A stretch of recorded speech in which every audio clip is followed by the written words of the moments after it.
اعوذ باللہ من الشیطان الرجیم بسم اللہ الرحمن الرحیم۔ السلام علیکم ڈیئر اسٹوڈنٹس، آپ لوگ سب کیسے ہیں؟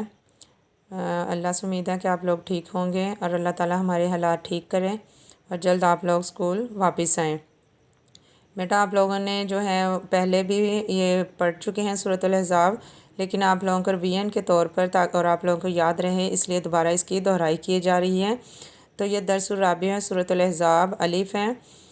تو اس میں سب سے پہلے جو ہے وہ سورۃ الاحزاب کے متعلق میں کچھ بتاتی ہوں آپ کو کہ سورۃ الاحزاب، احزاب جو ہے حزب کی جمع ہے جس کا مطلب ہے گروہ، کیونکہ حضور پاک صلی اللہ علیہ وآلہ وسلم اور مسلمانوں کے خلاف تمام کفار کے جو وہ تھے گروہ تھے، سب نے مل کر اس جنگ میں حصہ لیا تھا، اس لیے اس کو احزاب یعنی گروہوں کا نام دیا گیا۔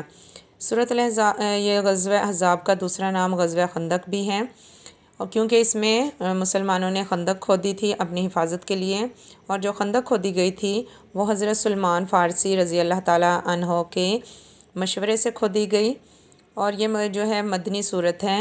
اس جنگ میں جو 3000 مسلمان تھے اور کفار کی تعداد جو تھی وہ 10,000 تھی۔ اس صورت کی رکوع جو ہے 9 ہیں، آیات جو ہیں 1280 ہیں، کلمات جو ہیں 5790 ہیں، اور یہ 5 ہجری کو نازل ہوئی، اور یہ قرآن پاک کے پارہ نمبر 21 22 یعنی 21 کے اینڈ پہ اور 22 کے شروع میں ہے۔ یہ ساری نالج جو ہے اس لیے میں نے آپ لوگوں کو دی ہے کیونکہ بورڈ کے ایگزام میں بیٹا یہ چیزیں آتی ہیں، اور یاد رکھیں جس بھی صورت میں بھی غزوات کا ذکر ہوگا وہ مدنی صورت ہوگی، کیونکہ جتنے غزوات ہیں اور جتنی لڑائیاں لڑی گئی وہ سب کی سب جو ہیں حضور پاک صلی اللہ علیہ وسلم کی ہجرت مدینہ کے بعد لڑی گئی، اس لیے یہ مدنی صورتیں ہیں۔ تو سب سے پہلے شروع کرتے ہیں سورۃ الاحزاب۔ بسم اللہ الرحمن الرحیم۔ یا ایھا النبی، اے نبی صلی اللہ علیہ وآلہ وسلم، اتقی ڈریں اللہ سے، ولا اور نہ، توتی اطاعت کریں پیروی کریں، الکافرین کافروں کی، والمنافقین اور منافقوں کی۔ اے پیغمبر خدا صلی اللہ علیہ وآلہ وسلم، خدا سے ڈرتے رہنا اور کافروں منافقوں کا کہنا نہ ماننا۔ انا بے شک اللہ کانا ہے، علیمن جاننے والا، حکیمہ حکمت والا۔ ان اللہ کان علیمن حکیمہ، بے شک اللہ جاننے والا اور حکمت والا ہے۔ واتبع اور اتباع کرنا، ما اس چیز کی، یوہا جو وحی کی جاتی ہے، الیہ کا آپ کی طرف، من کی ربی کا آپ کے رب کی۔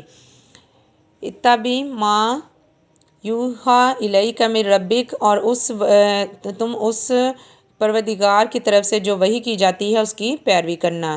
ان اللہ بے شک اللہ کانا ہے، بما اس چیز کو، تعملون جو تم کرتے ہو کام، خبیرہ جاننے والا۔ ان اللہ کانا بما تعملون خبیرہ، بے شک خدا تمہارے سب عملوں سے خبردار ہے۔ تعملون عمل کا مطلب ہے کام، یعنی جو تم کام کرتے ہو۔ وتوکل اور بھروسہ رکھو، اللہ اللہ پر، وکفا اور کافی ہے، باللہ اللہ وکیلا کارساز۔ جو وکیل ہمارے ہوتے ہیں ان کا مطلب ہوتا ہے کارساز یعنی کام بنانے والے، تو یہ اللہ جو ہے سب سے بڑھ کر ہمارا وکیل یعنی کارساز ہے۔ اور خدا پر بھروسہ رکھو، خدا ہی کارساز کافی ہے، یعنی ہمارے سب بگڑے کاموں کو بنانے والا ہے۔ اس آیت میں حضور پاک صلی اللہ علیہ وسلم کو اللہ تعالیٰ فرما رہے ہیں کہ پیغمبر خدا، یہ جو کفار جو ہیں یہ آپ کو کافر اور منافق جو ہیں بنانا چاہتے ہیں اور کہتے ہیں کہ ہمارا کہنا مانو، تو ان کا کہنا نہیں ماننا۔ اگر ڈرنا ہے تو صرف اللہ کی ذات سے ڈرو اور اس کا کہنا مانو، کیونکہ اللہ جو ہے وہ جاننے والا اور ہر چیز کی حکمت کو جانتا ہے، یعنی کس چیز میں ہمارا بھلا ہے اس چیز کو وہ جانتا ہے۔ اور آگے فرمایا ہے جو کتاب یہ وحی کی جاتی ہے، یعنی جو کتاب آپ کو وحی کی ہے قرآن پاک، اس سے مراد ہے تمہارے پروردگار کی طرف سے وحی کی جاتی ہے اس کی پیروی کرو، یعنی جو قرآن پاک میں اللہ تعالیٰ نے ارشاد فرمایا ہے صرف اسی کی پیروی کرنا، کیونکہ اللہ تعالیٰ جو تم لوگ کام کرتے ہو اس کو دیکھ رہا ہے۔ اور اللہ پر ہی بھروسہ رکھنا، یعنی جو تکلیفیں آئیں، جو پریشانیاں آئیں اللہ کے راہ میں زندگی میں، اس میں اللہ پر بھروسہ رکھنا چاہیے۔ کیوں رکھنا چاہیے؟ کیونکہ وکفا باللہ وکیلا، کیونکہ ہمارے سارے کام بگڑے ہوئے جو ہیں وہ اللہ ہی بناتا ہے۔